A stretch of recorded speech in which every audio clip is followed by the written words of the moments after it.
identifying the grain line of the fabric can be essential. But when you're making something small and only need a piece of scrap fabric, sometimes that can be a little difficult to find. So today, let's see if we can take a piece of scrap fabric and identify the main grain lines.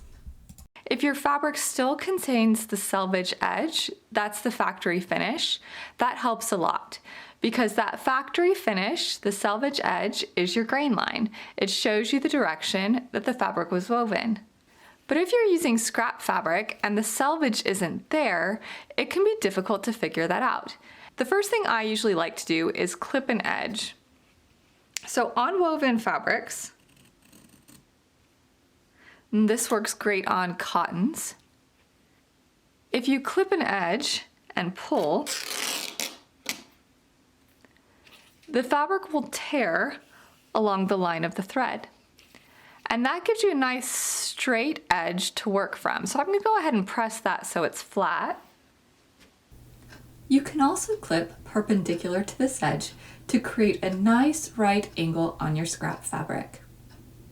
If your fabric's not cotton or it won't tear easily, you can also pull out a single thread from the weave and then follow that line that's left behind to find the straight edge. And to determine which edge this is, I'm going to gently tug my fabric both parallel and perpendicular to this line.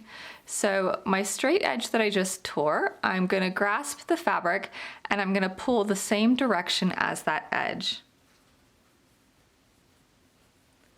And then I'm going to turn my fabric and I'm going to pull perpendicular to that edge. When I tug it this way, the fabric stretches just a little. When I tug it this way, it doesn't move at all.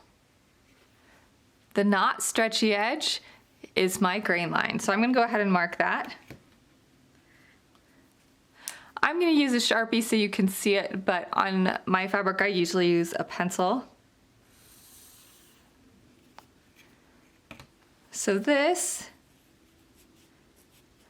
is my grain line, which means the direction that is perpendicular to that, my edge that only had a tiny bit of stretch, that was my cross grain. To identify the bias, what you really need is a triangle with two edges that are the same. So for example, if I measure 6 inches from my corner, and then 6 inches perpendicular to that, it creates a nice isosceles triangle, which gives me 45-degree angles. And so this is my bias. It will give me the greatest amount of stretch. You can see how much that stretches in comparison to this edge.